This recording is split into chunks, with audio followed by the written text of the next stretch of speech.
aloof roommate is physically linked to my water cup. I twist the cap and he groans. I take a sip and he licks his lips. But when I poured bubble tea into it and took a few hard pulls on the straw, he lunged at me and snatched the cup away. Don't suck. My cheap plastic water bottle hit the dorm floor and shattered. Great. My roommate, Sebastian, slid a drawer open and pulled out a cup. Here, take this. It was a glass tumbler. High quality stuff. It had these transparent purple lavender flowers swirling around the glass. The lid had a small, tight silicone hole tailored for a straw. It looked brand new. Pristine. I was honestly a little shook. Thanks, man. He avoided my eyes, turning his back to me to focus on his gaming rig. I carefully twisted the lid open. Immediately, a suppressed, low groan came from Sebastian's direction. I poured some warm water in and took a sip. Sebastian sucked in a sharp, jagged breath. His hand on the mechanical keyboard trembled, his fingers slipping off the keys. He licked his lips, looking like he was enduring some kind of torture or intense pleasure. His lips were thin, the Cupid's bow sharp like a knife. Looking at them made me want to bite them. Yeah, okay, I admit it. I'm into Sebastian. I swear to God, before I met him, I was the straightest guy in the state. After high school, my only plan was to get to college and bang a hot, bubbly cheerleader. But the moment I walked into this dorm and saw Sebastian,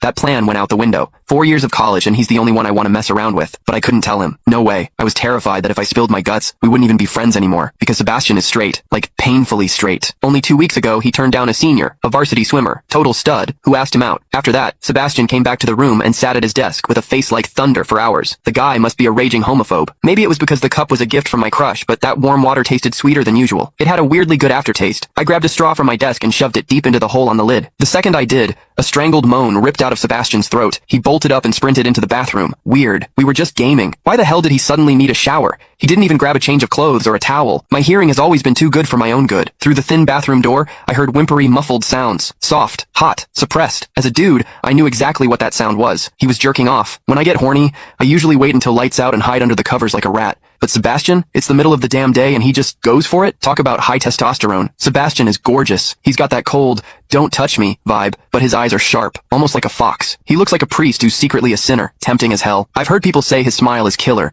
but I've never actually seen it. Sitting there, I couldn't help but picture what was happening behind that door. That aloof, icy face flushed with heat, his lean, muscular body. The veins popping on the back of his hand as he gripped himself. Does he keep that cold expression even when he's beating his meat? My thoughts were getting way too dirty. My face felt hot. After a long time, I heard a final, guttural grunt from the bathroom. The door clicked open, and Sebastian walked out. His face was bright red, a sheen of sweat glistening on his forehead. There was a visible tooth mark on his lower lip where he'd bitten down too hard. He walked straight to his wardrobe, grabbed fresh clothes, and went right back into the bathroom. Then the shower turned on. Okay, now he was actually cleaning up. The mental image of him panting in there made my throat dry. I grabbed the glass tumbler again, and chugged a few large gulps. The water in the bathroom stopped, then started again. It took him forever to come out. When he finally did, he looked at me with this weird, resentful glare. Strange. Was I imagining things? Sebastian sat back down to game, and I poured myself another refill. I wasn't really thirsty anymore, but I began chewing on the plastic straw out of habit. Click the link in my bio to get the full story for free.